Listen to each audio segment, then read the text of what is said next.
Tonight on YouTube News, a grown man, 25 years old of age, gives his opinion on a game that is 5 years old. What will he say? What riveting discoveries have been discovered? Find out today in today's exclusive Kingdom Hearts video, 5 years later.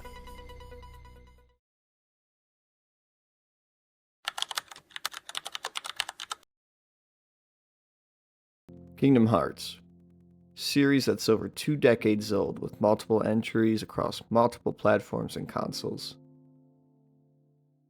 Practically grew up with this game like many of its fans, and I remember clearly the first time I ever saw it. I was enamored by the combat, the design, just seeing Goofy and Donald fighting by your side with the Keyblade. I had to get my hands on it. So I remember as soon as possible when I found myself in a GameStop going through the shelving as thoroughly as I could to find that glossy Kingdom Hearts 1 cover until I finally found it and begged my dad to get it for me. And thankfully he did. Now, I never beat the first game as a young child. I think I was like 5. And I don't remember what difficulty I was playing on. But I do remember getting to the end and fighting Ansem and always losing the 1v1 and never getting to the true final fight. Because again, I was a small child. I only knew the cure button and X. That was it. And I pulled my first and only all-nighter trying to beat Ansem. I couldn't believe what time it was, because a 5-year-old staying up that late, that's insane. But I was having fun. And then the second game came out the following year on December 23rd. I remember I got it for Christmas. Oh, I was so excited. I didn't know there was a second one. I had just got the first one, and now I'm already getting the second one? Oh, this is going to be a banger.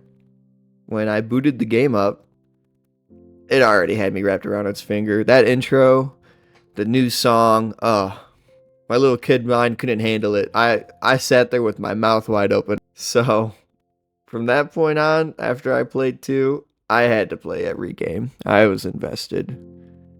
I saved up money for multiple birthdays, multiple Christmases. I traded in games just to get a PSP to play Birth by Sleep, so I didn't miss out on the story. I'm a super fan, I'll say it. And then, eventually I got Dream Drop Distance. And then after that, the long wait to 2019 for Kingdom Hearts 3 began.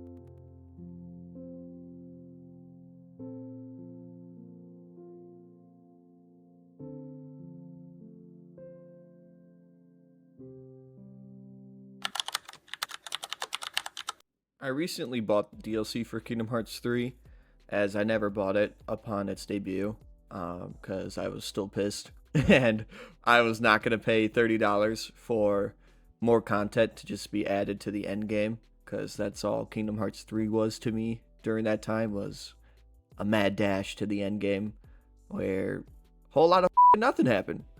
But this time, given the 5-year gap, I decided to buy the DLC on sale and play through it a second time on Critical and really, finally give this game another shot, another chance now that it's done being updated, and give my thoughts to the internet. And just make this video for myself because I've always wanted to give my input on Kingdom Hearts 3.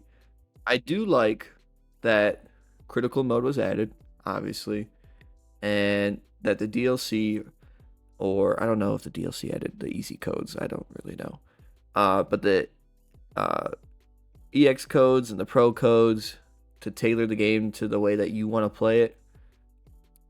I think it's smart that the development team did that, because obviously everyone said the game was too easy on Proud Mode, so just giving us the tools to create the game's own difficulty for ourselves, I think is smart. That way you don't gotta deal with any ridicule or backlash of any kind, because now it's up to you on how hard or easy you want to make the game.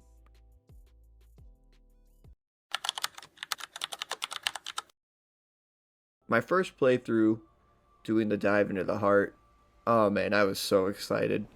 Game looked great. Everything felt great. I liked the way the movement was starting to feel, even though you're just walking forward and selecting memories to determine your stats. And I was like anybody at that time, I was so excited to finally get my hands on this game and play it.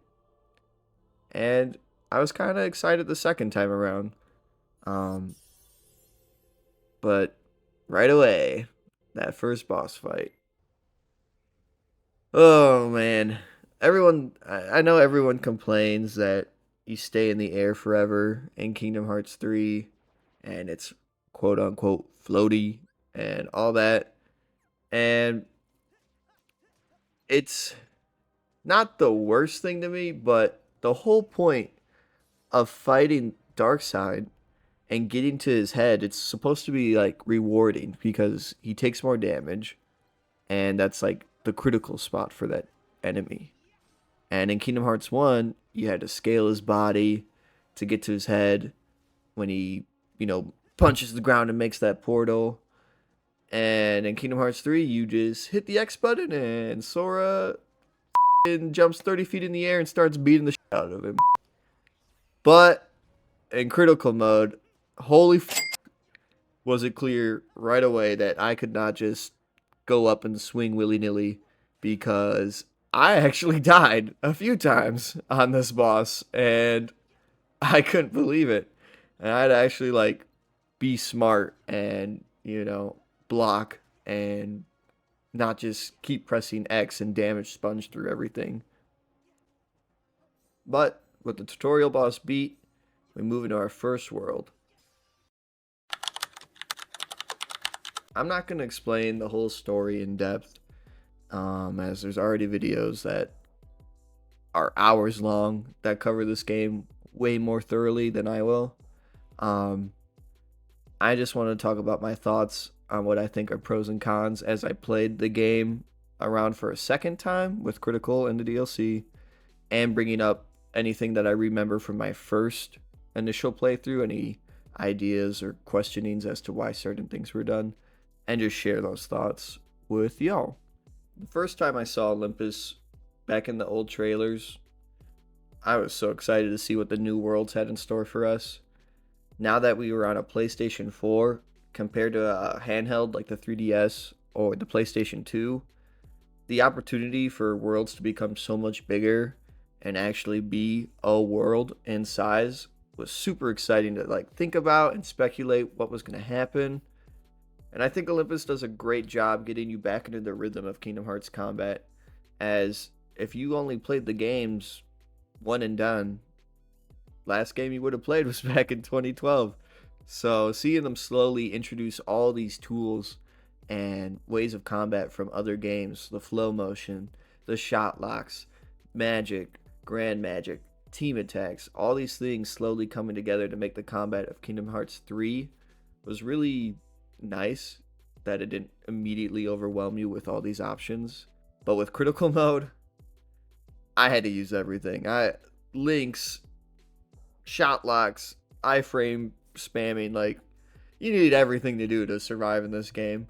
And we're not even to the DLC portion yet. As I was playing on my first time, there was one major thing that I noticed that was gone from combat, but we'll get to that later. Olympus starts off really well, in my opinion. When Thebes comes under attack, traversing the town and saving everyone in need is really fun. You're wall running, wall climbing. Goofy's got you going over flaming alleyways on his shield.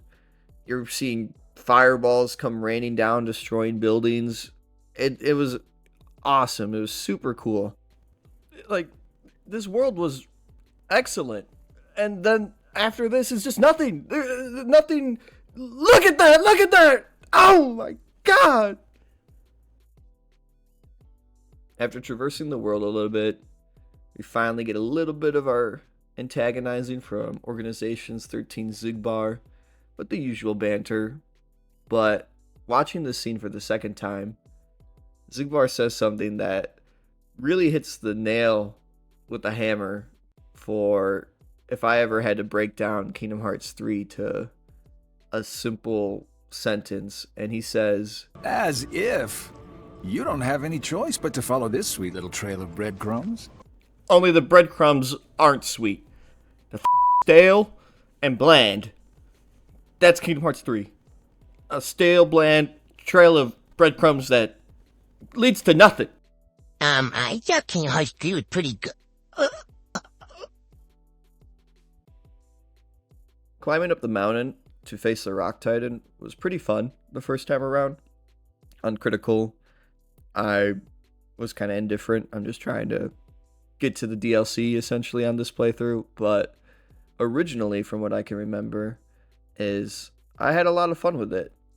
Like, just look at this. This is the first world, so this is awesome. Yeah. This is, it's so good. It's so cool. And I love that once you knock its feet out, you scale its body to get to its head. Dark side. I think this is where you get to the first attraction command too for a boss fight. I don't remember, as I'm playing without attractions on. That was the only code I used in my critical playthrough. So I don't remember if you can use an attraction earlier on in this world. But I know many people hated the attractions and how they made the game easy and how they came up far too often for regular combat. And I was definitely there too. Even if I thought I had scrolled past it to use a drive change, I would sometimes still activate a stupid attraction and interrupt my flow of combat. And then it would just completely throw me off. And that's super annoying and not memorable at all. The only thing memorable about attractions is just how annoying they are. Instead of having them be more special and meaningful if they were used sparingly. Like if they just kept the moment here against the Rock Titan with the train to just this moment instead of multiple moments, it would have been more of a special moment, I feel like. But we ride that choo-choo train like 5 times, baby. After the fight, the world continues, which was pretty cool to see, as usually a fight of that magnitude would be the end of the world, or you would leave the world and maybe come back to it later. But Kingdom Hearts 3 says, nope, we're going to keep on going and keep rocking your socks off. So you go to the realm of the gods, we get our second boss fight, and you're fighting the ice giant and the lava giant. 2 huge bosses in one arena. And it's here where I'm reminded how boring these fights are most of the time. You got the Ice Titan, who you fought in Kingdom Hearts 1 in the Coliseum, and it was a challenging fight. You know, you have to reflect the icicles, you gotta tech them back. And here he is again in Kingdom Hearts 3 with a whole nother Titan, and it's no big deal. Not much of a threat. Not that I want to get my teeth kicked in, as this is still the first world and you're low level. But something that stuck out most to me was how they just stand there and do nothing. Not that I don't want them both wailing on me so I never get my opportunity, but they both just stand there for so long at times. Even on critical, they're just standing there letting you rock them until they peter out, and then you can beat up the other one. And you got the rock in the middle with Zeus in it that you can run up to get closer to the Titans. But that doesn't even matter, because you can just jump up in the air and start mashing X with Sora, and he'll just zoom his way over to whatever he's locked onto and start beating the shit out of it.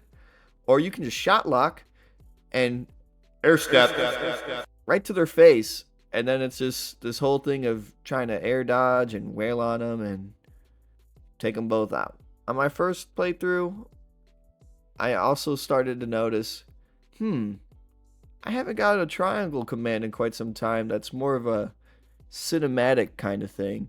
What's going on with that? And then, let's just look at Kingdom Hearts 2 real quick. triangle commands are a staple in this game. They're cinematic, their gameplay mechanics within them. Like, it wasn't always just triangle button to win. Like, in the fight here, you hit triangle to do reversal to avoid attacks. And then you also have the cinematic command where, I mean, just look at it yourself. Look at this. Oh, damn. I kind of want to be hung up like that. Oh, yes. But, I mean, look at this. There's nothing like this at any point, really, in 3. Yeah, you're just hitting triangle, but that's not what it's about. Like, look at that! Oh, my God! And then, it's over? Where'd he go? Did he disappear?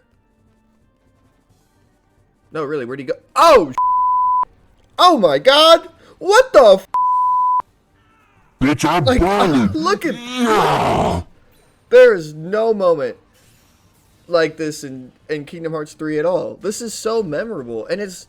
I know the tutorial is super long in this game, but it's worth it. Just because of this moment here, and then the next moment, which we all know is when he dual wields. Like, name a more iconic moment than that from Kingdom Hearts 2. Like, there's just nothing taken advantage of here. I don't know why, but the Rock Titan was solid. Yeah, our triangle command was a choo-choo train, but Sora flipping over his arm and stuff, it looked cool. And it's the first time you're seeing it, so it's cool, it's fresh, it's new. And here, when you're fighting the two Titans, there's nothing.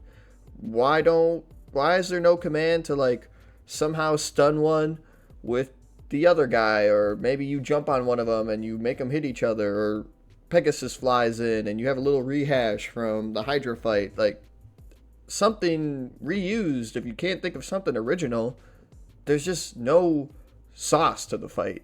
It's just boring when it's supposed to be an epic battle. The second part of the fight is a little bit better because the Tornado Titan sucks you up and you have the skydiving section where you're avoiding all the stuff it's spitting out at you. And then that's kind of it. Then it surrounds itself with debris and you have to use the air step command to close in quick because he'll push you away with the wind. And it's fine. It's nothing great. Like, again, why no triangle command where instead of air stepping, Sora, does a cinematic jumping sequence going from piece to piece, and then he, like, slashes the tornado in half and helps dissipate it or something. I don't know.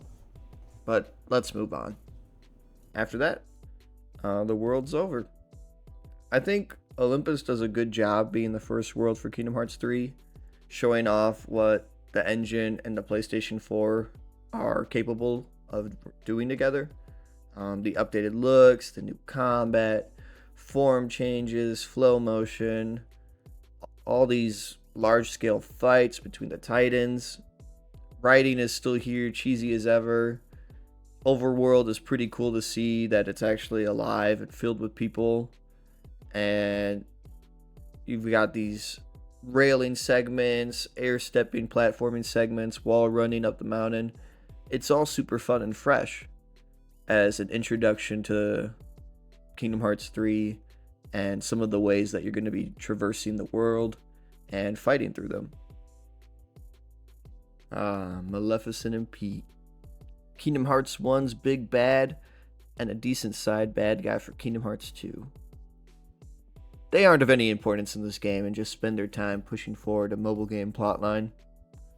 I remember when Union Cross Dark Road over 368 microtransactions a day came out.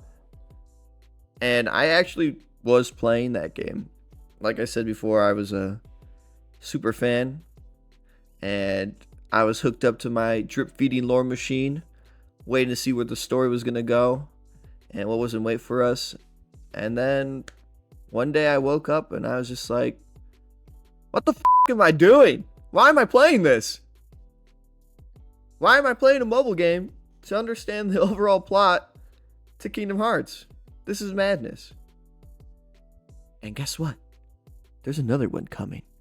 And it's already been delayed a few times. Oh my god. If a mobile game for Kingdom Hearts has been delayed, what's going to happen to Kingdom Hearts 4?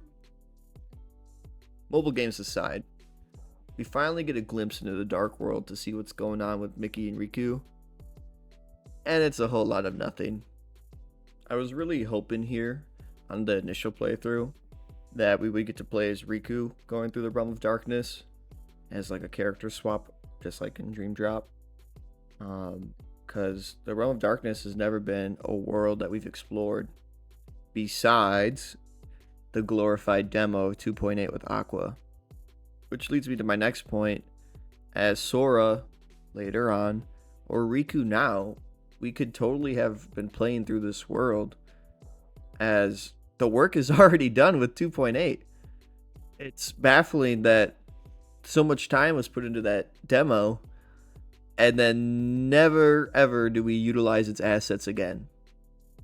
Oh wait. There's the Demon Tower. Yeah, they love the Demon Tower. We love our Demon Tower, that's right. You like the Demon Tower, don't you, Namora? The fight here is actually pretty good. And we have a cool little team-up attack. Not bad. Oh no! The f*** you mean, oh no, move! This is where the first of many L's are going to be taken across the board by everyone. Yeah, Riku just totally gets blindsided. Oh, ooh, yeah, they sure got him. And then his Keyblade breaks, and we get this piece of shit. This is ugly. Moving on, we get to go to Twilight Town. Oh man, I was so excited to see Twilight Town. Seeing the trailers for what goes on. I was pumped. Olympus was pretty good. Let's see what Twilight Town has. Just like Thebes, NPCs, people walking around, everyone talks. Awesome. And then you realize they gutted the world so much. No clock tower, no hideout, no sandlot, no playable mansion on the inside. Again, it's like, it circles back to my point with 2.8 where these areas have been made. Yeah, albeit older games, so they probably would need to be remade from the ground up in the new engine, but it couldn't have been that hard.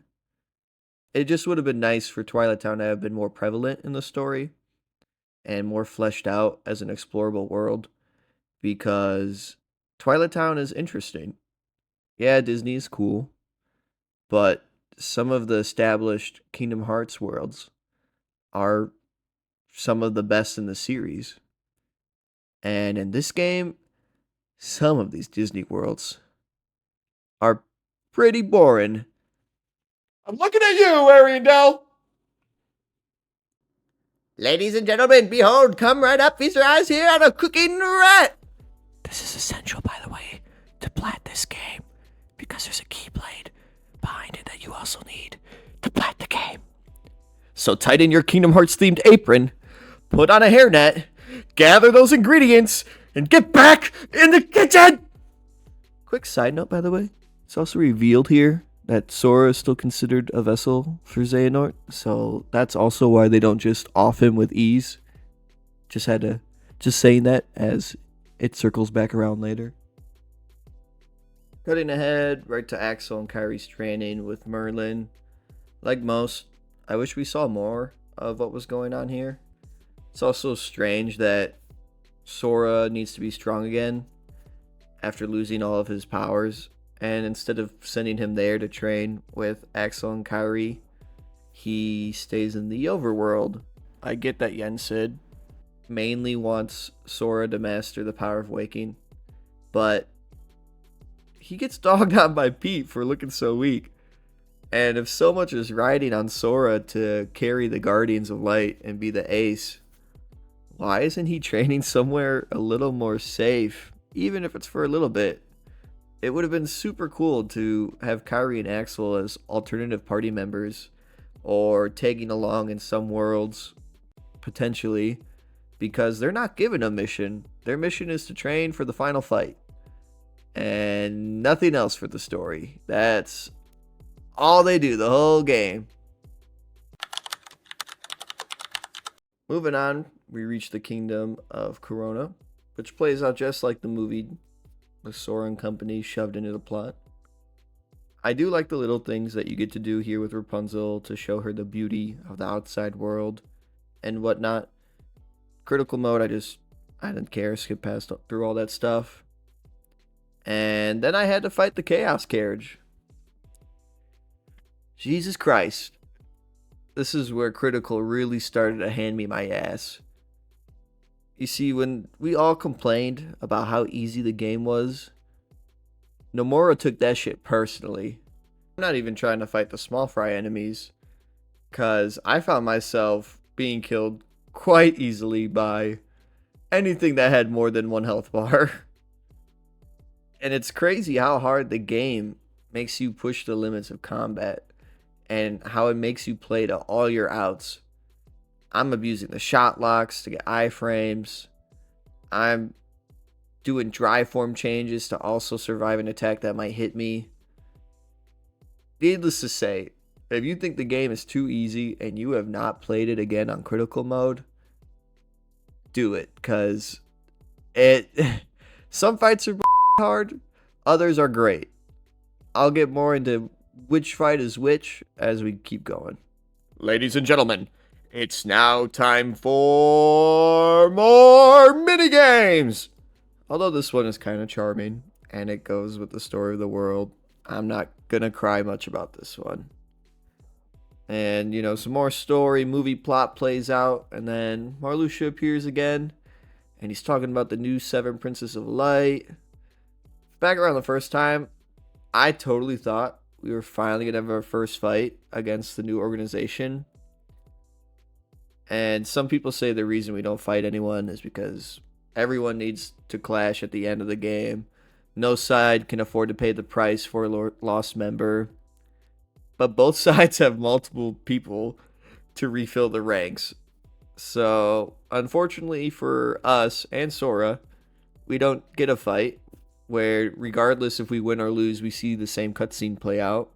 Maybe with a slight altercation depending on if you win or lose, like in Kingdom Hearts 1. But nope, you don't get none of that. You get some pocket sand and you go to sleep. And that's it. The final boss fight for this world isn't too bad either. I do like that when you get pushed away, you just can't air step to Mother Gothel. You can pretty much still just jump over the fences with ease and air dodge past it all, but at least they're trying. And running up the tower to meet her is really awkward because the tower has that weird lip on the top. And the fight's whatever. On critical, it was easier for me than the Chaos Carriage. I don't know why. It just was. But this boss fight on critical was nothing to write home about. So let's move on to the next world.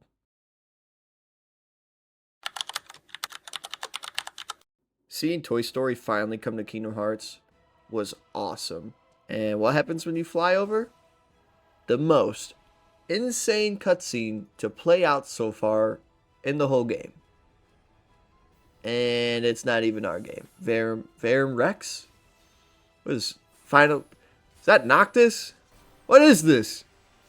If you didn't know, Nomura was making Final Fantasy 15 before it was called 15 because it was called Versus 13.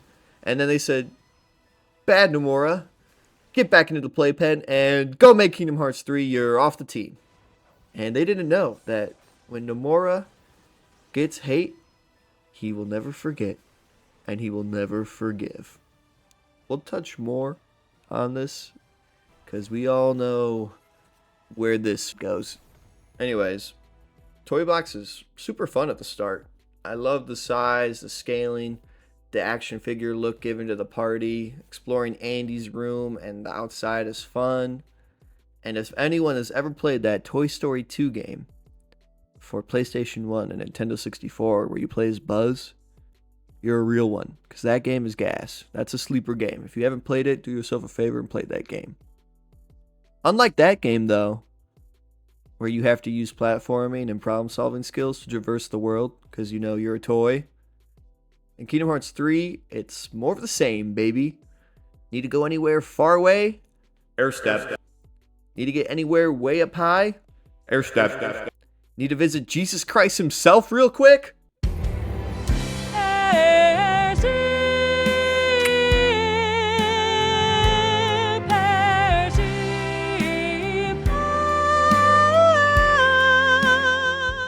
I get Kingdom Hearts 3 isn't a platformer, or whatever you want to call it, but it would have been nice to utilize these big open worlds for some platforming segment or something interesting to unlock an air step point to zip around the world to and from.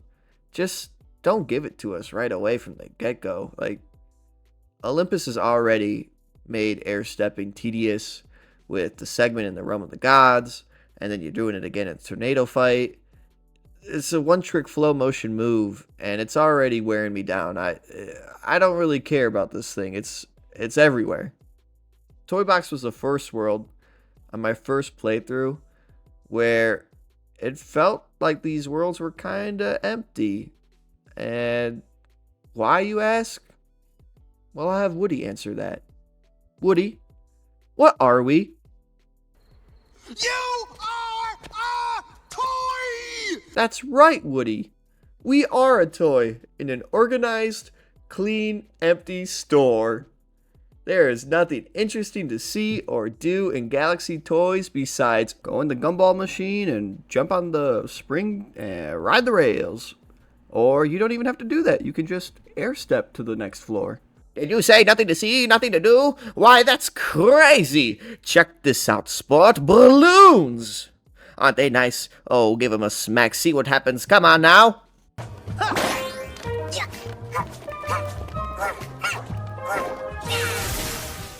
Honey, are you having fun with your Kingdom Hearts game? No, I'm not. The first boss fight against the dinosaur toys isn't too bad. I used the mech just to cheat out an easy win because they give it to you. So this fight can be hard or easy if you use or don't use the mech.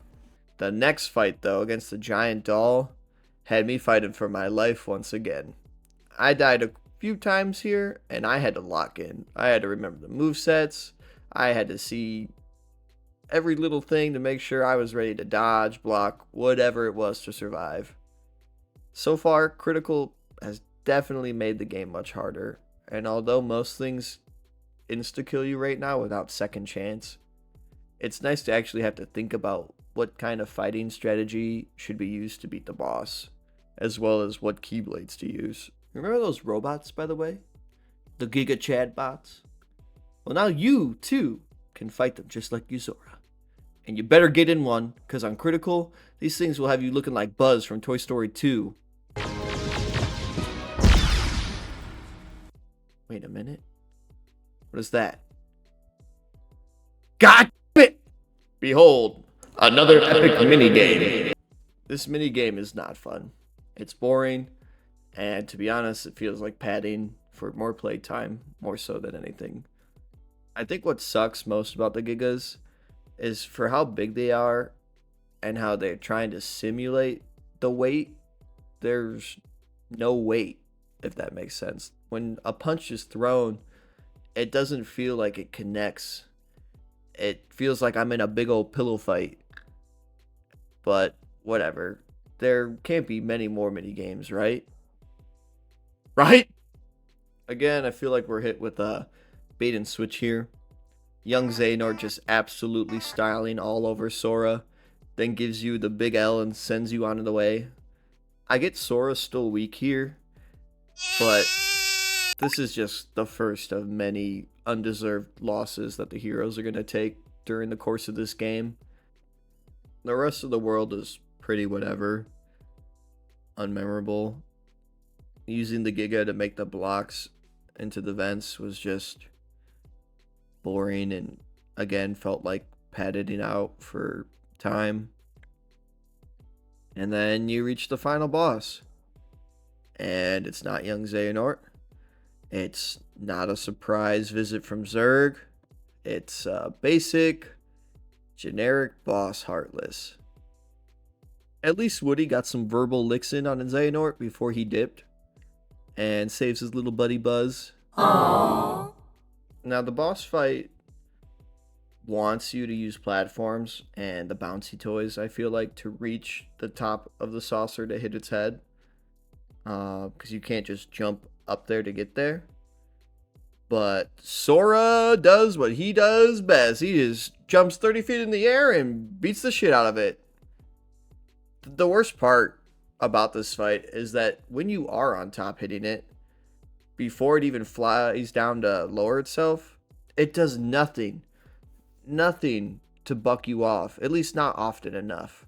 Does anyone remember the Kingdom Hearts 1 Maleficent fight where she would smack you off with her old person cane, or call Shield Heartless that might knock you off, or just start spinning the rock like crazy and send you flying off? And if you try to jump back up there, the rock would levitate higher, and then you would have to bring it down by casting gravity, which was genius, or you just hit it enough until it powered down. Yeah, Maleficent also would stand there at times to take the beating, but you just have to have an opening at some point. And the UFO just doesn't really do that. Regardless, critical mode, I beat it first try and we move on. Monsters Inc. Another heavy hitter franchise that was awesome to see to come to Kingdom Hearts. Monster look is fun. The interaction with the crew at the start of this world actually made me smile and chuckle a little bit. Seeing how good everything looks in this game, just you can tell they really tried to make it look as close as they could to the actual Disney Pixar movies. Everything that's 3D animated pretty much looks the same, and anything that was originally 2D, they do a great job bringing it to 3D. But graphics aside, let's jump into the world. The Unversed are here making the return, which is awesome. Just like the combat, they're pulling things from other games. I like it. And one thing I don't like is these Toad Unversed. Oh my god, the amount of times they would jump up in the air and just one-shot me was insane. Obviously, I am skipping lots of small fights on my critical run, so I'm under-leveled for every world. And not having Second Chance unlocked yet, I think, didn't quite help me either. Anyways, you do a fight, and we run along, and we find Boo's door, do another fight.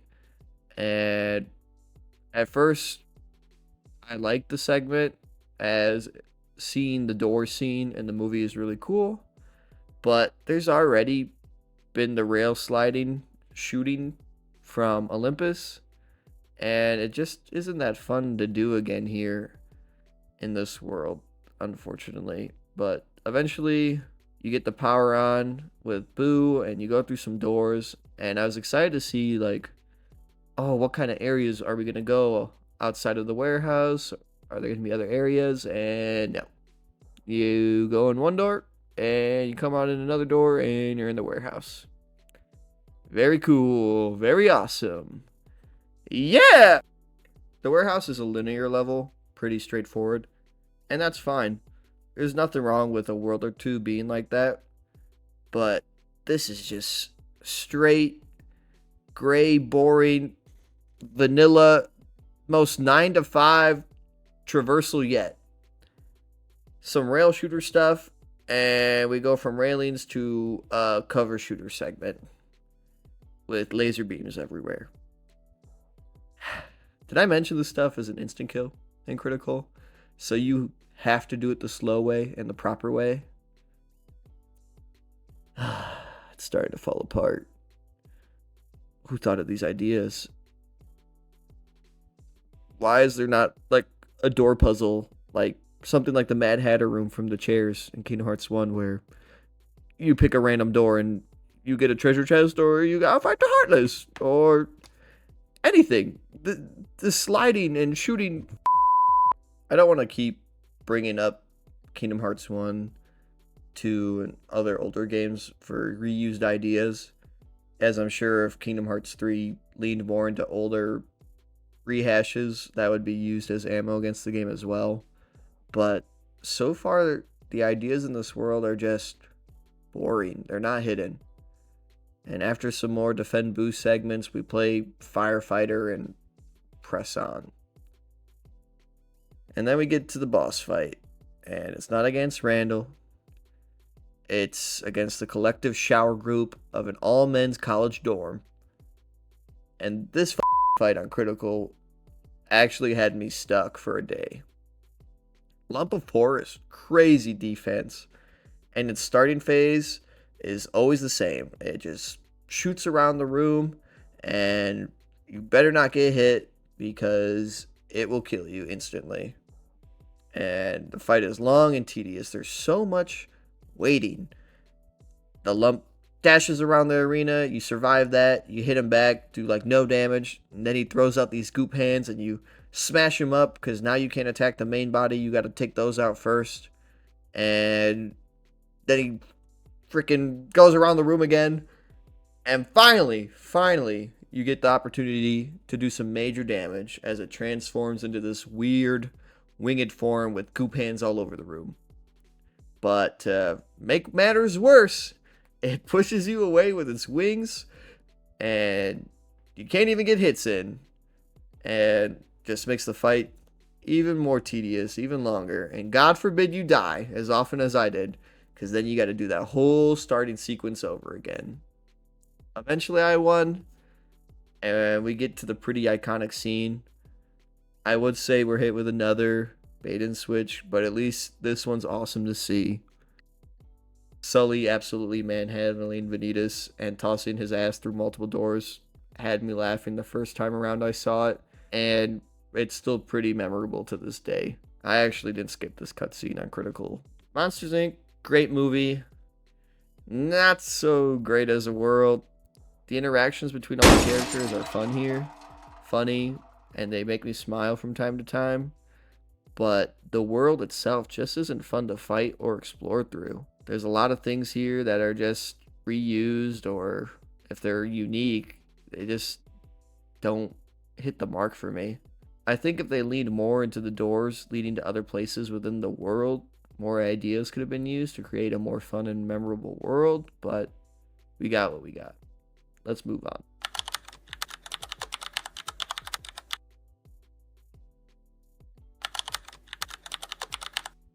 Oh god. It's time. It's time for Ariandel. Ugh. When this movie came out, I had two little sisters that were at the perfect age for it. I was driven to the brink of insanity with Let It Go and Do You Want to Build a Snowman. If it wasn't on the radio, it was my little sisters. If it wasn't them, it was on in a restaurant, in a gym, playing on a car with the windows down. Nowhere was safe. I remember I was taking a in a mall and hearing it in the stall as if to help me let go of the food court food that I just ate. And what does Kingdom Hearts 3 do, even though Frozen came out in 2013? It gives it not one, but two whole cutscenes to both the songs. Why? I've never, ever skipped a cutscene in a first-time playthrough of a Kingdom Hearts game, but this was the exception.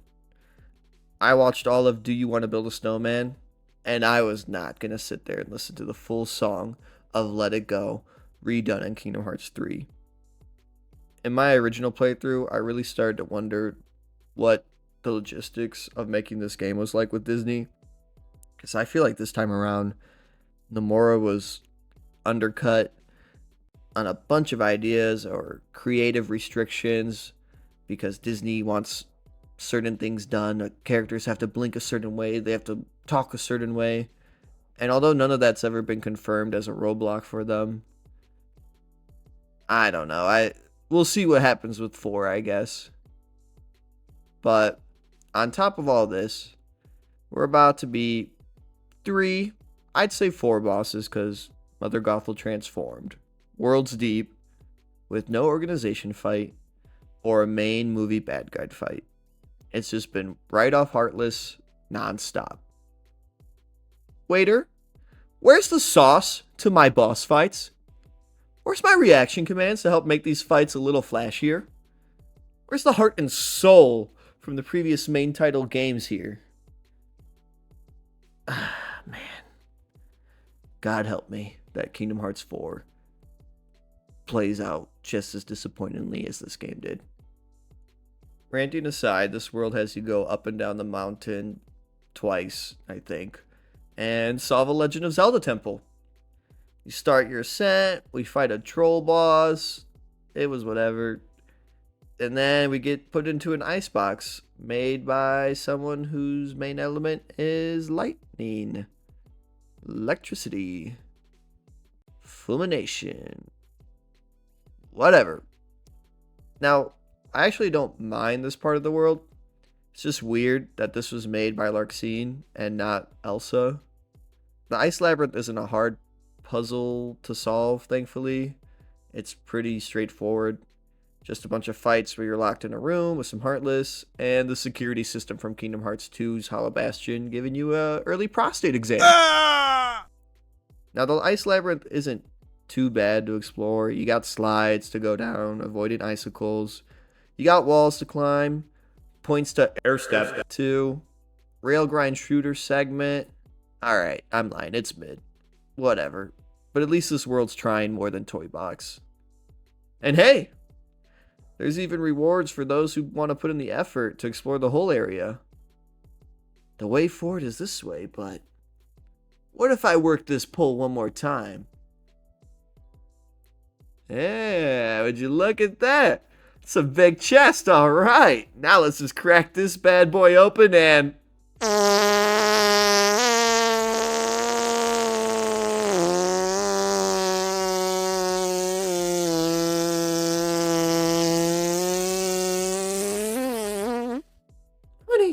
Honey, get in here quick. Oh, look at what our boy's made. Hey there, sport. What you working on over here?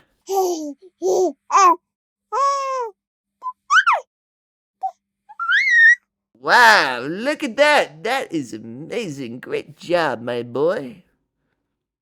I want a divorce. I just want to talk about this real quick.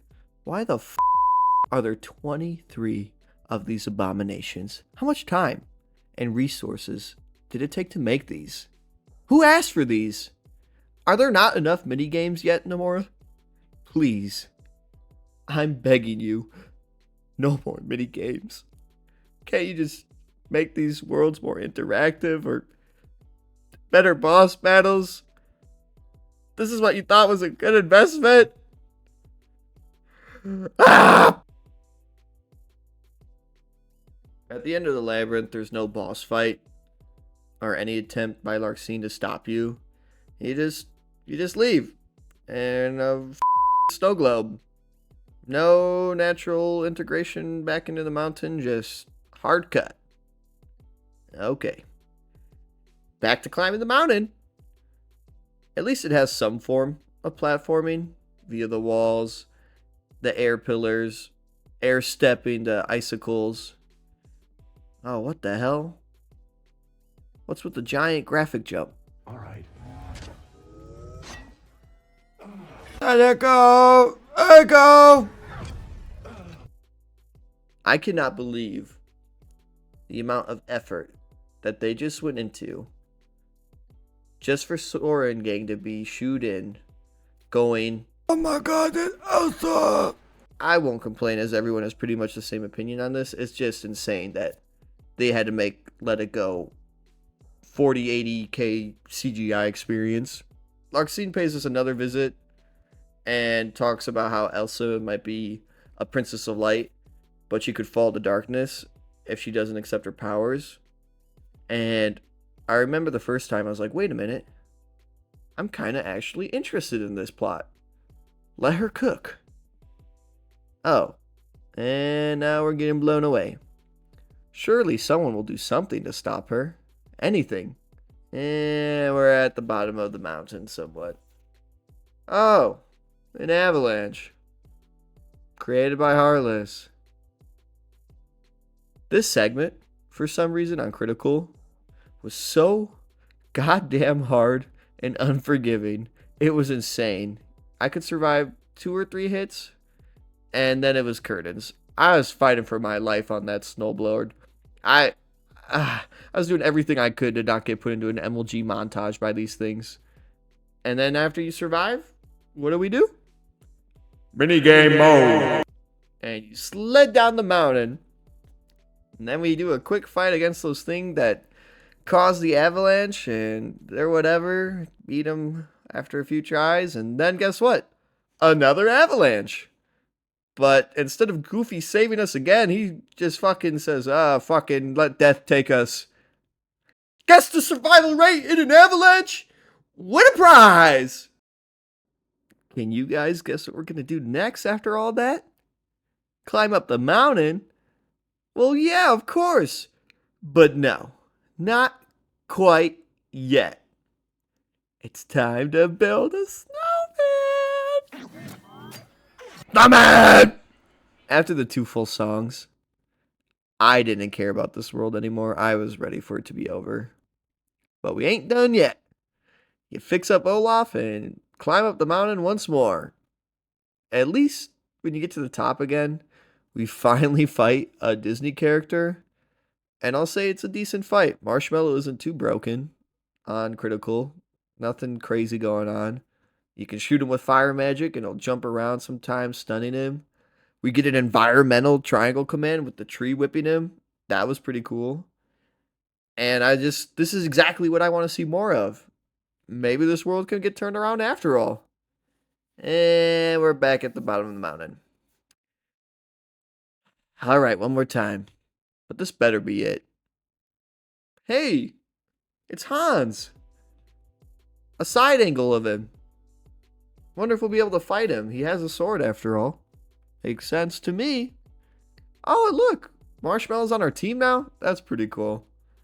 Oh, we're not going up the mountain? Oh, thank God. We're going towards Ariandel? Oh, yeah. Let's go check that out. And what is this? Oh, for Another cover sliding segment. What is this? Another one of these in another world? Wasn't rebuilding Olaf enough? Whatever, we finally get to our final boss fight, and an unconscious Han, of course, lets his inner wolf out. Well, at least we had one Disney character fight us. This fight was tough for me on Critical. Skull hits fast, and he's hard to read at times. And eventually I got it down, and I was able to start making it through the fight. Oh my God, is that? What is that? Oh, another cinematic triangle command move. Oh, it's beautiful. Yes, finally. I think we're going to start seeing more of these in later worlds. It's going to be used more now, right, Nomura? Right? Well, we finish up with another high-definition cutscene for no reason. And we finally escape this frozen hellscape. Looking back on my first playthrough, this was the world that I think started to make Kingdom Hearts 3 not so fun for me anymore. The game starts off strong with Olympus, and then after that world, it just slowly loses you over the course of the playthrough. Reused boring gameplay ideas, time-padded minigames, lame uneventful boss fights, slow story development. For what's supposed to be the final in the saga, it's just not hitting. We finally go back to the main story, back at Yensid's Tower. And I just want to touch on how Sora isn't allowed in the Realm of Darkness without the power of waking. But Riku and Mickey can go.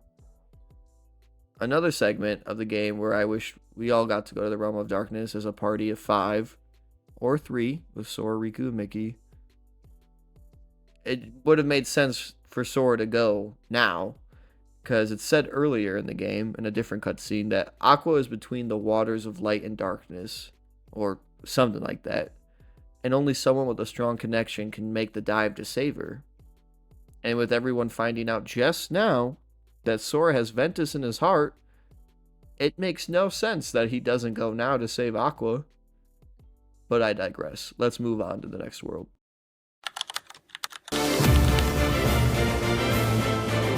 Pirates of the Caribbean. Holy damn, does this world look amazing. And it doesn't even have that hyper CGI that the Frozen world had. It just looks this good. We chase the Pearl. We get aboard. We have an air fight boss battle. And it's different. It's cool. I don't hate it. And on Critical, it was pretty difficult because the boss wasn't killing me. It was the tiny rocket enemies flying into me that was killing me. But they all drop HP orbs, so it's easy to spam second chance by just getting your hands on some of that. Overall, intro to this fight, intro to this world, things look beautiful. I'm feeling good. And then water combat makes a return. But it's nothing like the first game, so that's a win. Underwater boss fight wasn't that hard either. A lot of just going in for hits and then running away. But we get into the meat and potatoes. This world is huge. We get to sail our own ship. Let's see what this world's got. The ship combat's simple, but with all the other things the devs put into, I'm not surprised. It's not awful, and it is satisfying hitting the critical spots to speed up the ship fights. But other than that, it's no Assassin's Creed 4, Sea of Thieves, you know, your typical stuff for a pirate game. Better than that other, what was it, Skull and Bones? Better than that game. Then Luxord appears, he challenges us to a race, and we head for Port Royal. I remember my original playthrough, this was my first death, if you could count that, as somehow I lost the race. But not this time. Port Royal looks amazing. I wonder what we're going to do here.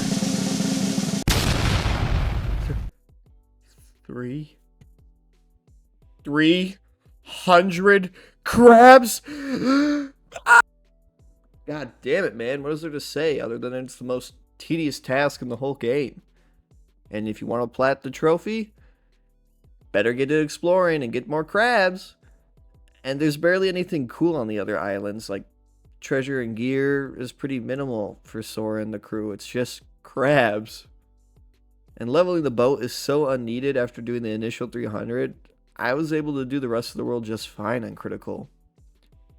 And if you don't take any time to explore and enjoy being a pirate here, because that's not your thing, this world is actually very, very short. You get the Black Pearl, do a fight, lose the Pearl, get your own boat, do a race, collect 300 crabs, fight the Kraken in the most boring death spiral, and then you fight Davy Jones. And then you're done. Any time you spent here was because you chose to do so. Maybe you're fighting ships, you're collecting crabs, you're seeing if there's anything else to do here. It's all artificial game lengthener, if you can call it that.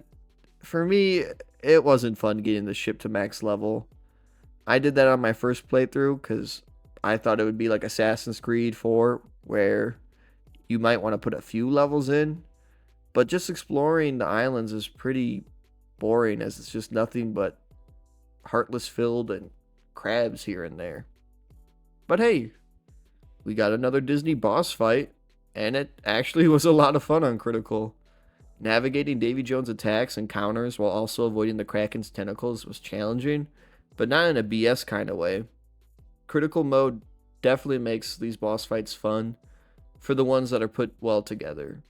You get to see everything the enemy has to offer without just mindlessly tanking everything and slapping it around like you could on Proud mode. Then after you beat Davy Jones, we get to see him stab William. And Sora actually lets some rage out. Doesn't even bother with the Keyblade. He just bull rushes this man. Donald and Goofy right there to help jump him. Had Jack lost watching Sora serve this dude some top dome shot concussives. throws both his boys off, but Sora's still on demon mode. Need to get some more licks in. No rage for him, no nothing. Just sheer hate for that dude. But in the end, Davy Jones falls to Jack, and you actually watch him die. Meanwhile, after completing another world, we get to see how Riku and Mickey are doing in the Realm of Darkness. And Mickey just got washed. Aqua survived here for over a decade. And now we have two quote-unquote Keyblade Masters that can't beat a single Demon Tower. The power scaling for these characters is insane right now. After that embarrassment, we cut to Ansem with Ansem talking about a new plot about some girl. And I think between the box and this girl storyline, they've got more time on screen to develop than the plot and wrapping everything up for the finale. I think I remember reading somewhere or also hearing that Nomura had rewritten the ending to this game a few times, and it definitely shows. Regardless, let's move on to the final world. Big Hero 6. Great movie. And we start off by seeing Go-Go fucking die. Holy shit. There is no way she's getting up from that. Sora doesn't even care. No cure, no running over to help. All he cares about is the big old robot. Nice. We start off really strong with a reused boss. This time, metal. And we use cars as cover. We slide out for them to shoot him. And yada yada. Reuse gameplay. Let's fast forward. Oh look! Another minigame. Checks out. Sounds about right. We fight a giant dinosaur. That was pretty cool. Wasn't too hard. But, oh look! Dark cubes are back. That's pretty neat. Again, these boss fights are just lacking something special, something memorable. San Francisco is a giant sandbox world, and you're given the same movement options, all the same stuff in other worlds. Swinging on poles, grinding on rails, running up walls. If the other worlds cut back on that type of movement usage and let this world be the world to be crazy with it right before the end fight, I think it would have been more enjoyable and memorable. In Kingdom Hearts 2, when you're fighting Xemnas and you're running up that skyscraper, it's iconic and special because it's the first time you see anything ever like that. And it's like Nomura noticed how much we liked that, introduced flow motion and Dream Drop, saw how much we liked that, and then cranked it up to an 11 in Kingdom Hearts 3. Like, it would have been awesome to have segments in that dinosaur fight where once it runs from you, there's like a chase segment where you're wall running, dodging its lava attacks, protecting random civilians from the crossfire with like quick time events of some kind, navigating the menu. And you don't get any of that. You just get a standard big boss heartless fight, and that's it. And then it jumps away. And where the f did it go? Where the hell did this thing go? Oh, look, a little marker. Thanks, hero. Let me just say that this world is just one big square. And it can be such a challenge to figure out where to go next. And there were multiple moments in this world where I didn't know where to go or what to do until Hero decided to finally give me a marker. I do like the segment where you save everyone on the team using flow motion, magic, the world's environment. I just wish the boss fights tapped into that. The Dark Cube fight wasn't too hard on critical, nothing crazy. Just feels like you're fighting Master Hand from Smash. And the Dark Cubes collect data, so wouldn't it be cool if it could transform into, I don't know, Sora or Donald or Goofy? Or even better, maybe spit out some of the old bosses from Recoded, mainly Anti-Sora or Dark Riku. But again, just another forgettable fight. Also, I don't know how Sora is so confused by Replica Riku.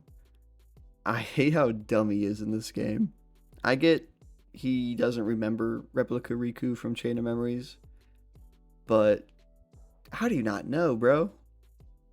Finish the world off with our final fight against Dark Baymax, and I like how he's brought back, and it's another Disney boss fight, so I'm pleased with that.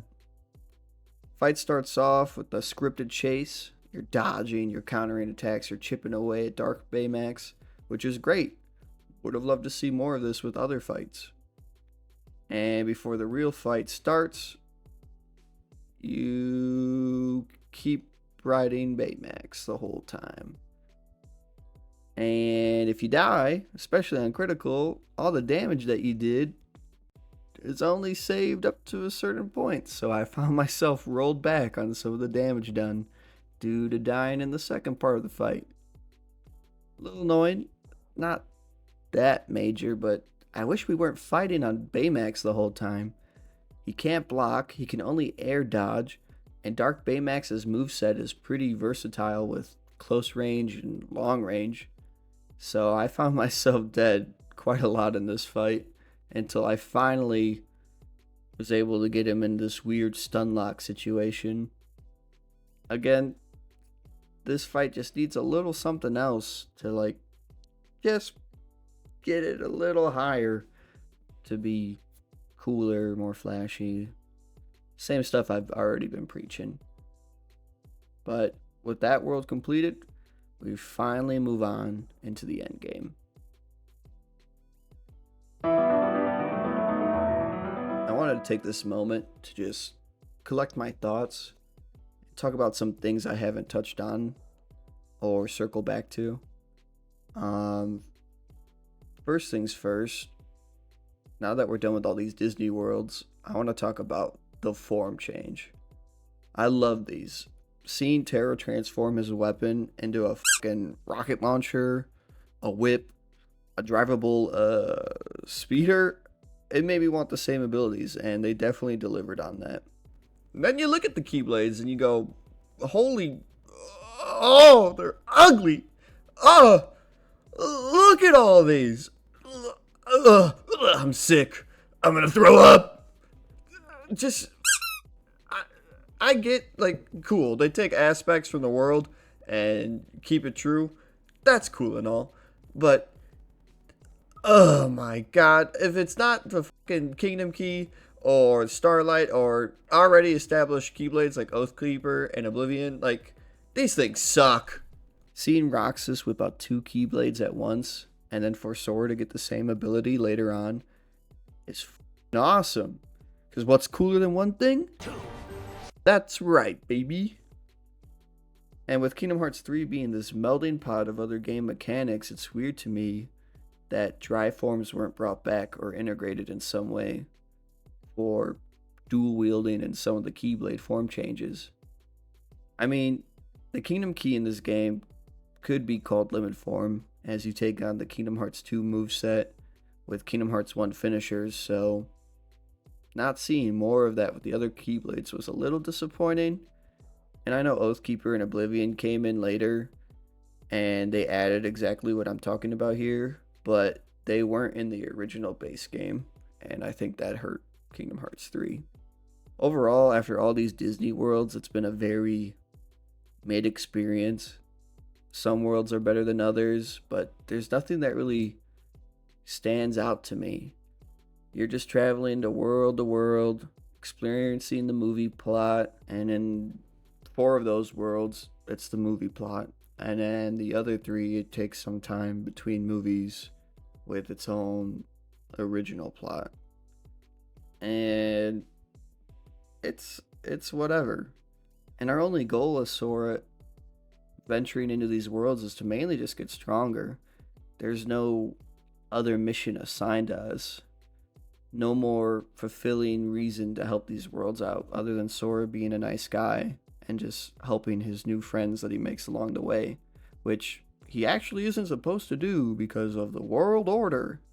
And the only game plot that moves forward during all of this is the occasional Dark World scene that's 20 seconds and Axel and Kairi talking about nothing important. and the organization rambling for setups for the next game. There's almost nothing that makes you want to keep going to see what's happening next or what twist might occur with the story, other than knowing that this is the final of the saga. The only plot that I really cared about during the Disney Worlds was Riku and Mickey's rescue mission. And Kingdom Hearts 3 must have had inflation hit it, because this game's got the least amount of worlds compared to any other main game, which would be fine if these worlds were just better across the board, but most are just open world with nothing but empty spaces with Heartless thrown in to fill them, very simple puzzles if any, and a few things to interact with here and there for some treasures. 7 Disney worlds in Kingdom Hearts 3 compared to the 12 in Kingdom Hearts 1, or 11 if you don't want to count Destiny Islands. Like, this was the first game, and yeah, you can complete them pretty quick, but come on. If you showed me a world from the other games, I could say something cool or significant that happens in that world. Kingdom Hearts 3, maybe like 3 worlds, and they're not even that great memorable moments. Well, maybe the Vanitas going through the doors is pretty good, but I digress. Now let's talk about the Gummi Ship. I've never hated the Gummi Ship segments too much, but why the hell is it so overly done in this game? Why is there a fully explorable multi-area environment? It's insane. How long did this take? Like, who asked for this? I like the way Kingdom Hearts 2 did it with the bullet hell rail shooter, whatever you want to call it, but this is just too much. Between this and all the damn mini games, how much time and effort was thrown away for this filler, man? Am I playing Kingdom Hearts or am I playing Mario Party? Because the Final Fantasy crew had, man. Ah, my God. Whatever. Let's move on to the final part for the Realm of Darkness, where finally in the end game, after an hour of me rambling, we finally see Sora make his way towards the Realm of Darkness, and we cut back to Riku and Mickey, where we see the same scene of them getting wrecked, and holy shit, it's Aqua! She's evil! Alright, baby, now we're cooking. Let's see what happens. And Demon Tower again. Alright. And we win against the Demon Tower, and Riku's tired. He utters Sora's name, and he appears. Say hi, Daddy. Hi, Daddy. And then Sora robs Riku of this fight and takes on Aqua solo. Cool, yeah. I'm going to say that Sora was not the person to start the fight with Aqua. We should have stayed as Riku. This fight and what Aqua's going through relates to Riku's whole character arc. He lost his battle with his inner darkness, but has now since conquered it. This is Riku's moment to save Aqua as she saved him when he was in the Realm of Darkness back in Kingdom Hearts 1. And it would have been better if Riku fought with the intent to save Aqua so that he's holding back somewhat. So maybe that's why he gets so worn down. Not the Demon Tower. And then Sora can come in when Riku needs him most. And then they can do their little team attack cutscene move to free Aqua from the darkness, instead of using it on the Demon Tower. Or we fight as Riku with Sora now in the mix, and then we have that same cutscene play out. Anything, something. The fight isn't awful, and it shares similarities with the fight Aqua has against herself in 2.8. I just wish it had those cinematic-esque triangle commands. Like, do something cool. And on Critical, the fight's pretty easy as Aqua's got a predictable moveset. And when she clones herself, you just cast a quick AoE and you know where the real one is. Seeing Castle Oblivion and Land of Departure make a quick appearance was pretty nice. I just wish we got to revisit them more in depth. But obviously with Aqua on our side now, there's no point. With that being said, I feel like since the game is pulling in all kinds of things from previous games, maybe some of these older original worlds being reused would have been better, maybe, than these Disney worlds. Moving on, we finally fight Vanitas. Finally. And we get to do it as Aqua. Sick. I'll take that. And we're winning until Vanitas starts to be a little bitch and we take a blow for Ven. But, hey, it's fine. We wake Ven up. Time for his get back, right? Send Vanitas packing. Aqua's wearing him down after all.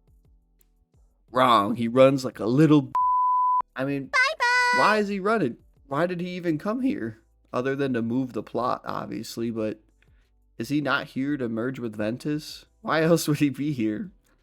And surely he thinks he's got a chance. Aqua's down. He completely clowned on Sora earlier by walking right past him. And Ven's been comatose for 10 years. Also, how come Ven didn't age? Do you not age if you don't have your heart? He wasn't in the realm of darkness where time isn't a thing, so I don't know. That in a game where every detail matters, whatever. Nomura will explain it in 5 games later in the future, I bet.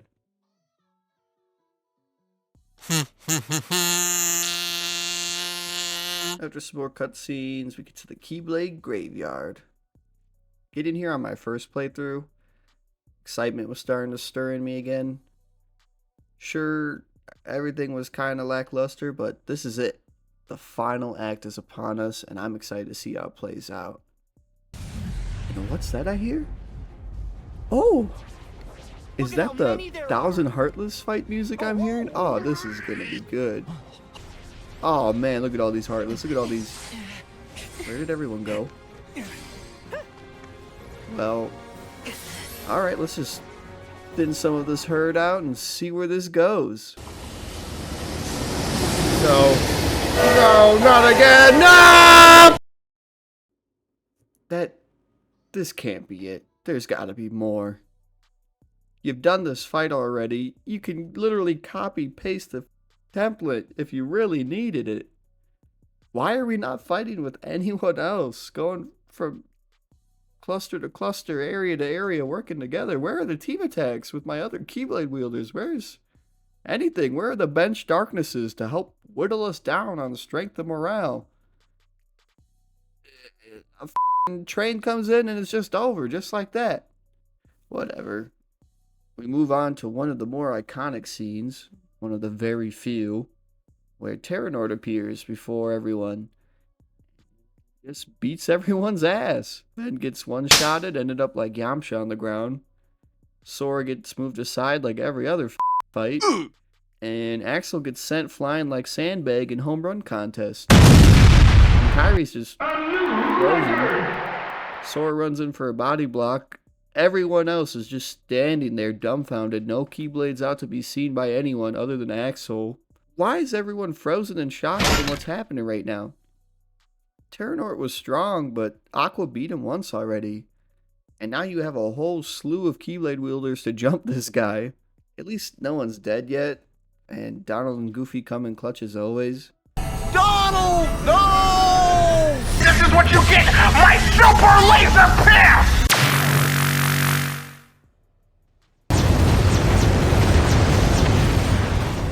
And at the time, it was pretty cool to see Donald cast Zeta Flare, as he was one of the few characters to ever cast that back in 2019.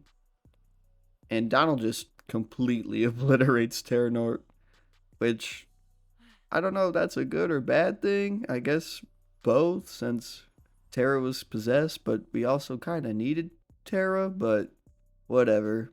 Oh, look!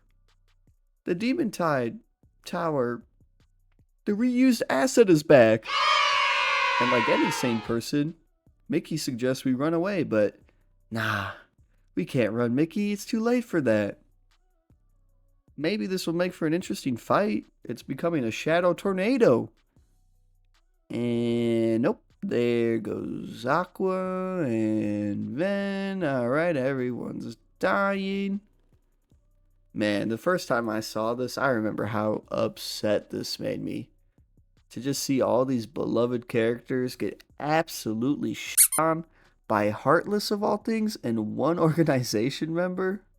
Vanitas says, Only when your hopes have been broken by battle upon battle can the key be claimed to Kingdom Hearts. we did one fight, and now we're worthy to die like this? We've been broken down? No, I don't think so. Like, most of this damn game, things needed to play out differently, especially for what happens next with the timeline divergence. It would have been that much more heartbreaking and felt way more high stakes losing maybe one person right here in this moment, and slowly both sides losing members until the final fight where, I don't know, maybe Sora's alone against Xehanort, and without his friends, because they're his power, you lose the fight, and then the prophecy that's written can come true. But nope!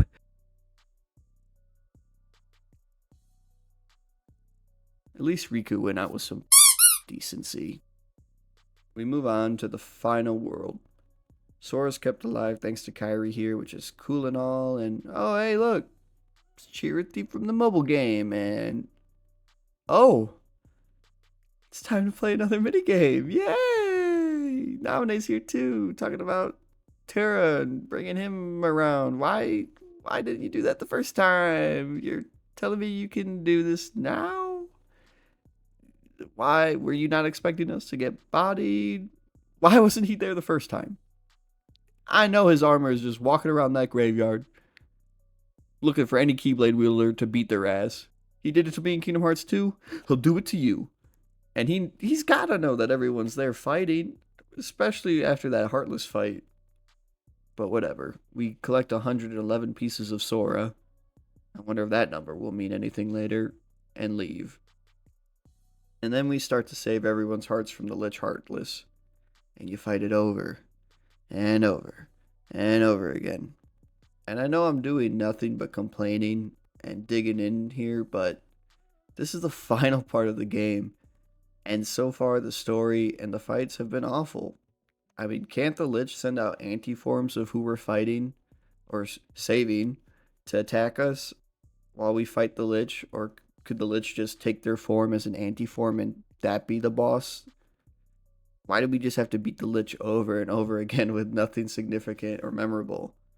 We're restoring our friends' hearts. This is supposed to be something cool, something never seen before. And it's underwhelming and forgettable like everything else in this goddamn game. But we save everyone and then we jump back in time? Or because Sora's saving everyone, reality can't handle it and just reverts time to hold together? It's Kingdom Hearts. And now you introduce time travel. This is why time travel sucks in most things. Regardless, after saving everyone, they all acknowledge that this time they really won't lose. But it's also stated that once you return to the point where you go back in time, you won't remember it, but your heart will remember it. Kingdom Hearts be doing what Kingdom Hearts does best. So with that being said, events almost played out exactly the same due to that effect. But Lingering Will saves the day. And again, I don't care how you explain it. It's whatever. I totally thought we would get to play as Lingering Will here since we've had Aqua and Riku playable. But nope. You get to go fight the Demon Tide, champ. Get in there. I will say, once the first part of the fight is over, the Union Cross players that committed their time and money having their names come up on the command menu as you mash triangle to beat the Demon Tide back is pretty cool. And it's got to be great to have your name and character immortalized and taking down this thing for good. And the music is awesome. Music is really cool. That's one thing about Kingdom Hearts 3 is that the music doesn't miss. And you know how I said how the time travel supposedly works and all that? And we see its effects playing out with Ven walking right back up to Terranort? Well, I guess I was wrong. Someone's wrong, because Zigbar and Axel bring up the loss that they took after that event where time was diverged. We gotta make sure you're not blundering your way toward a second failure. Blundering? I'll have you know we failed with style, Chief. At least you admit it. So, I don't know. Oh, look! Replica's sending out more demon towers! Yeah! Yeah! Great, we're gonna die to more Heartless again. Alright. Oh, Yen Sid. He saved us. Thanks for the assist, but, where were you in the other timeline? Didn't want to get out of your chair for that one for some reason? Let's keep going. Alright, so we got 7 versus 13. The true final battle is here. Wait a minute. 1, 3, 6, 9. Third. Where's the lingering will? He lost? Off screen? Great! Well, it's time to dig into these final fights.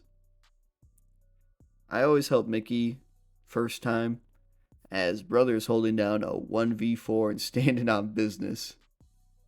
Now, the boss rush is okay, but I don't know, it's just 3 bosses all attacking you is so chaotic. And there's nothing cool to do other than just play the fight out normal as any other boss fight. Just block, dodge, attack, and pray you don't die.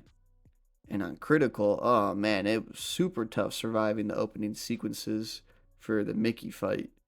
But once Xemnas gives Luxord a power up, it gets way easier. You do his easy little game while Marluxia and Larxene just stand there.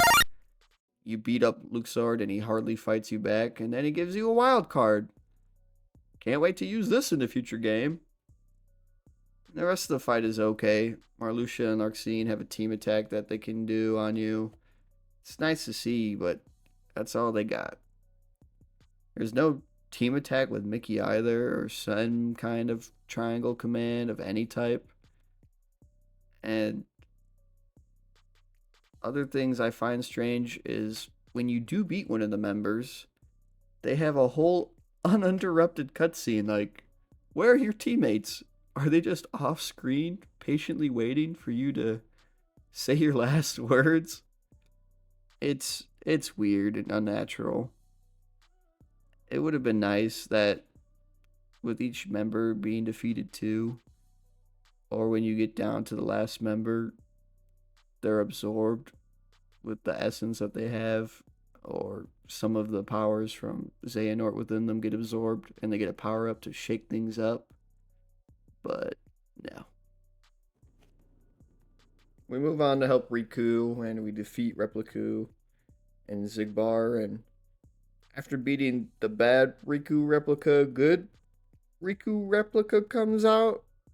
I don't remember ever seeing that the original replica Riku took refuge in the real Riku, but whatever, he's here and he gives Naminé a vessel and he completes his mission from Chain of Memory. So, any replica Riku fans, congratulations, I guess. And Sora also doesn't acknowledge any of this when it happens. So, I don't know, maybe it's all in Riku's head, but whatever. We beat Zigbar and keep going. And then we move on to help Kairi and Axel. And it's cool to see Xion return. And when you fight her and Saïx, it's nice to see her mimic the ability you could use as Sora in Kingdom Hearts 2 against Saïx. And I don't know, it was neat. And Saïx then washes everyone somehow. And right as he's gonna finish Axel, Xemnas comes in and breaks his Keyblade. but then it's immediately retconned. I don't know. And the whole time, dude is just on his knees. How is no one helping this dude? Shion.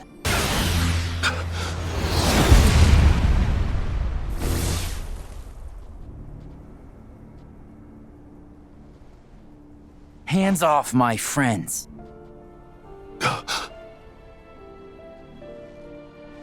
It cannot be.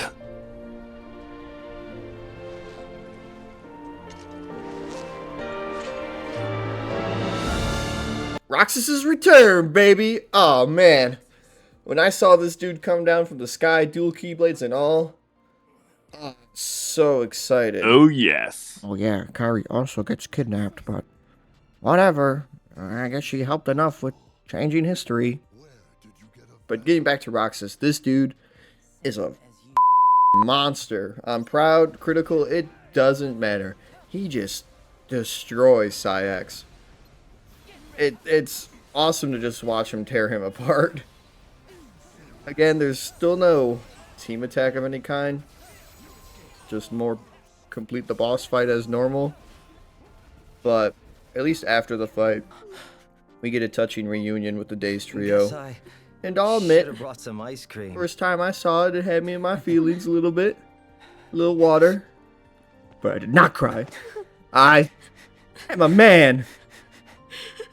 Maybe one tear. But that was it. We move on to help Aqua and Ven defeat Vanitas and free Terra from Xehanort's control. And after beating Vanitas, the word darkness is said like 15 times. Darkness! Darkness. Darkness. Darkness? Darkness.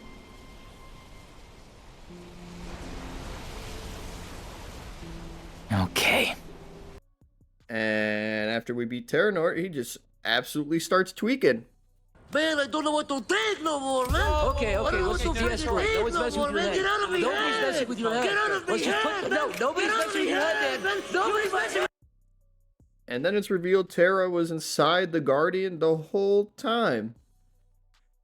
I didn't notice that or think of that when you defeat Terranort the first time in Birth by Sleep, but interesting twist for where his heart went. And Terra sees the opportunity and gets his body back. And like that, the Birth by Sleep trio is reunited. Although the finale isn't what I expected, and it's still not fulfilling my personal expectations, it is still nice that everyone is being saved and reunited at last. So far so good. Somewhat. We move into the 3v3 against young Xehanort, Ansem, and Xemnas, and my god, was this fight a nightmare on critical. Riku and Mickey get knocked out almost immediately, so then you have 3 endgame bosses on top of you just beating you to Kingdom Come. And whenever there was an opportunity for damage to be done on one of them, the other 2 just don't let you get close to them. And everyone in this fight has some kind of long-range attack to snipe you with. You're getting whipped by young Xehanort. You're getting shot by Xemnas with laser beams. And then all of a sudden Ansem's in your face with his little laser cage. It's just awful. And this is where I really wanted to have some 1v1 fights and making stride towards some memorable fights and moments, because this sucks. But we beat him one by one, just like every other fight. And nothing stood out to me the first time around, and on critical it was the same. It was just difficult, because it's a 3v1 essentially. The only thing that really stuck out to me this second time around was after I beat Ansem. And he says this line, which struck a chord with me. What? It is time to move on, boy. There is more to seek. So go forth now and seek it.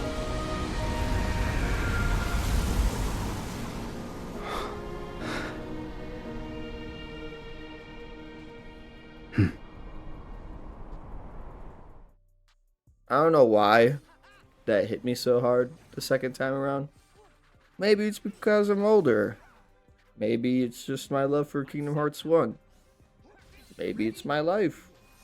Maybe it's all these things, but I will say I know I've been hating on this game pretty hard, but this quote gives me inspiration to go out into the world and at least try things within my own life. And it may be silly that it's just a make-believe video game character, but it helped inspire me to commit to making this video.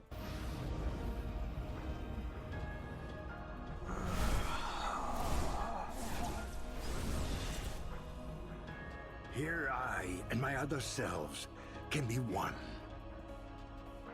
United in Skala at Caelum.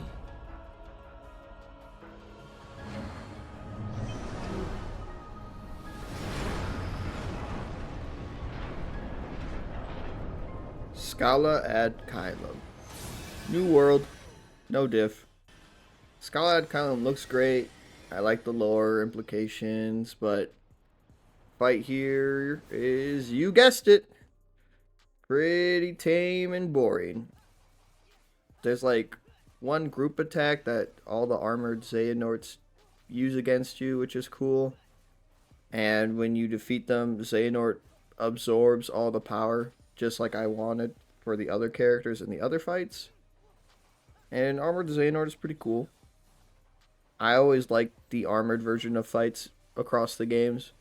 And I really thought everyone for the final battle was going to get their own armored form, just like the Birth by Sleep trio. But that's an out there idea that obviously didn't happen, which is fine.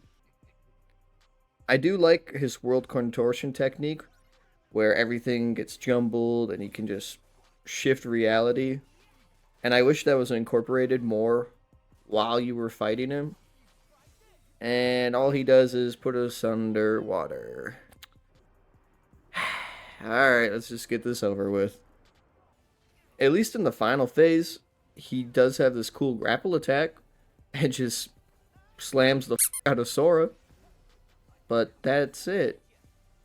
Why isn't he using the Keyblade against us? Why is he still using his old Keyblade? Oh! Oh, okay, now he is. This fight was pretty good on critical. The only trouble I had was getting turned into rage form and having to recollect your light to return to normal, which I think is a great part in the fight. Very fun, very cool. And after you return to normal, the desperation move that he does is also very cool and hard to survive. Oh! Another triangle command! Yes! Yes! Last Ray isn't too bad.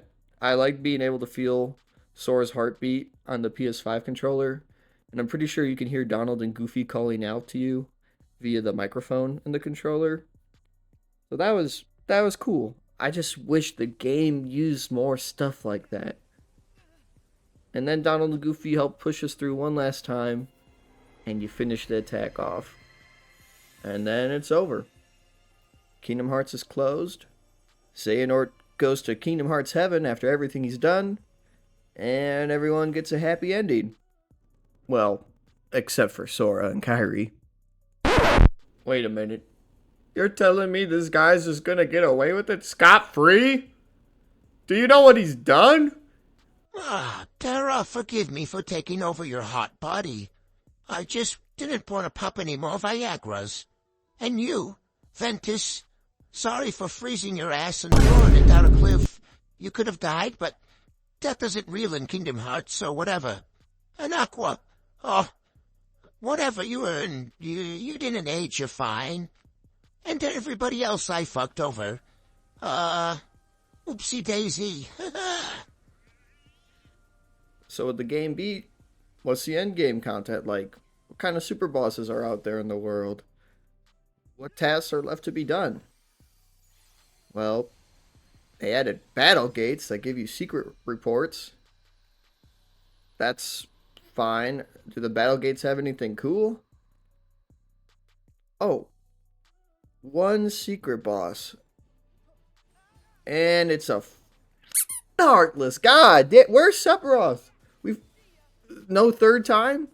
Where's anything? Why is it just one secret boss and a heartless one? I'm sick and tired of heartless bosses. Why? Where's the secret boss for the next game? Or, I don't know, a Master of Masters or something from the mobile game. I don't know.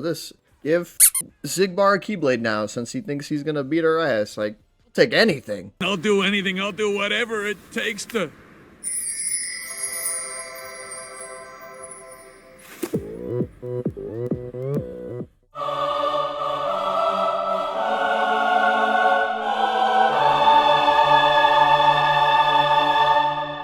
Well, let's just see what this DLC has in store. It's fresh, it's new. Let's see what it does.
Don't really care for the cutscenes so far. And we jump into our first fight. And hey, it's that secret boss again, Dark Inferno.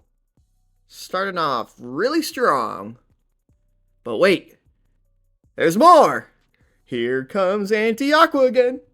And she's exactly the same. I'm so glad I paid half price for this because this is half-assed so far.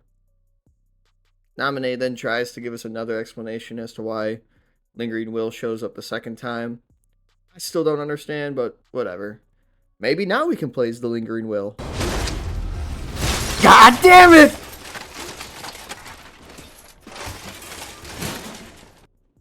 Well, Sora gets wrecked once again.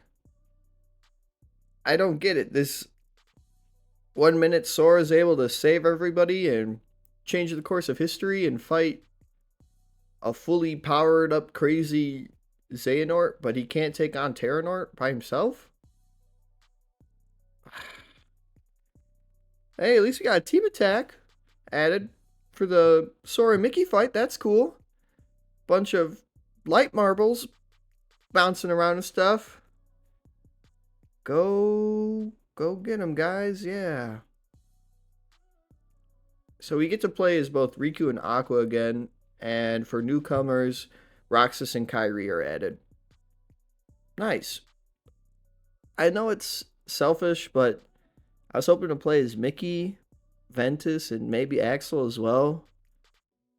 And don't say, Mason, that's not fair. They've already added so many people. Oh yeah? Well, look at this. Look at that. See how many characters around that? See how many we got? And they all have unique movesets, limit breaks, and weapons. And this is just for a DS game? Holy you give a DS game this kind of treatment, but not your final saga ending title? Warning. May enter gonna peak Kingdom Hearts gamer freak race. out. Suggest touching grass and shower immediately.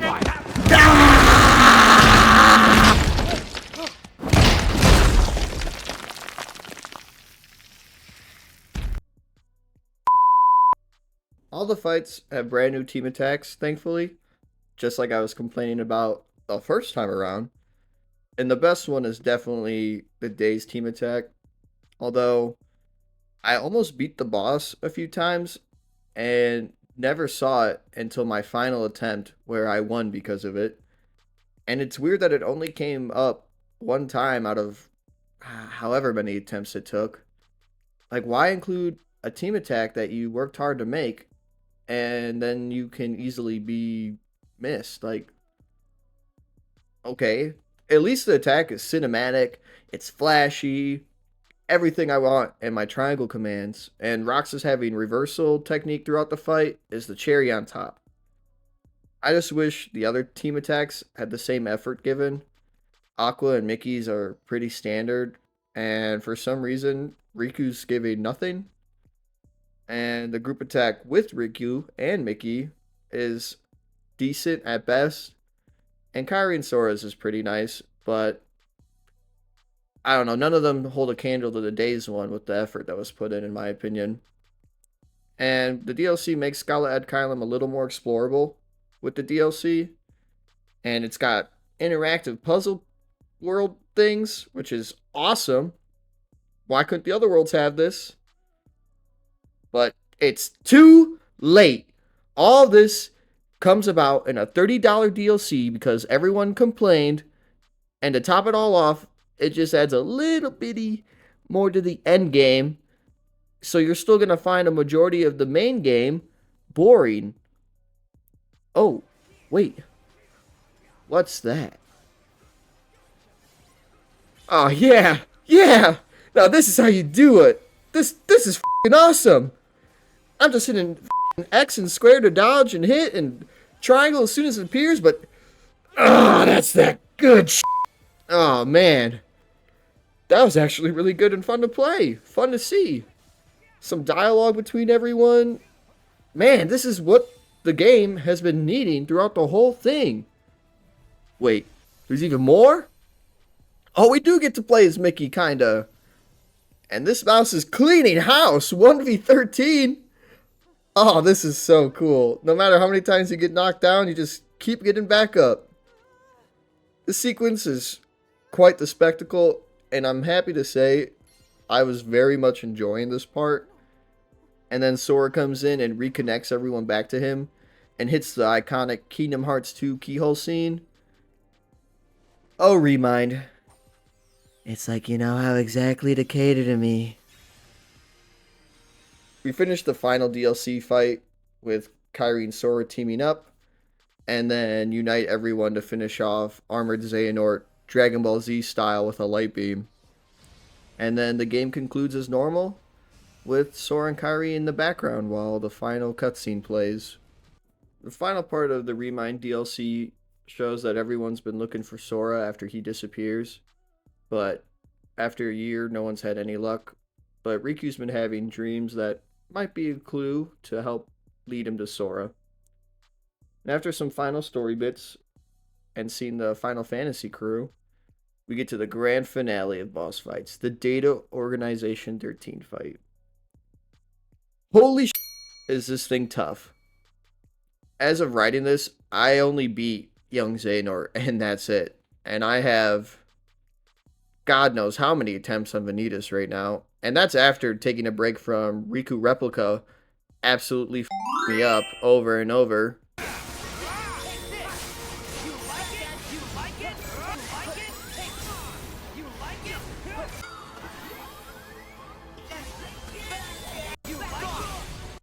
No, I don't like it. I do love the challenge, and I know I'll get through this eventually. And maybe I'll be able to fight Yuzora, but as of right now, it's going to be a long road. But I do like these data fights a lot. The Remind DLC does a decent job adding to the story and to the boss fights, but there's still just so much to be desired overall. And it's really unfortunate it took a DLC to make the end game just a little bit more enjoyable, but at least they tried. And it's clear with the free updates on top of this DLC that Nomura and the team were listening to the community and trying to add whatever they could to make the game as good as possible for the fans. It's unfortunate with what Nomura went through during the whole time of Kingdom Hearts 3's development. And again, I really think it affected the work here. But seeing the effort put into Remind, I'm hopeful that Kingdom Hearts 4 will receive that same treatment from start to finish and help recapture hearts all over the world and bring fans a game that we can give high praise next time around. Was Kingdom Hearts 3 what I thought it was going to be? Did it live up to my own hype or anyone else's, even after all this additional content? For me, it's still a no, unfortunately, but playing through a second time, I do appreciate the game a little bit more than I did the first time. Kingdom Hearts 3 is really rough around the edges, but if you look closely at times, you can see a glimmer of something on the cusp of greatness emerging, only for it to lose it immediately. Between all the ideas and mechanics, there's a vast amount of content here, but none of it's done well. I love Kingdom Hearts, and it's still one of my favorite franchises. And no matter what, even after all I've said, I know damn well I'll be pre-ordering Kingdom Hearts 4 as soon as I'm able to.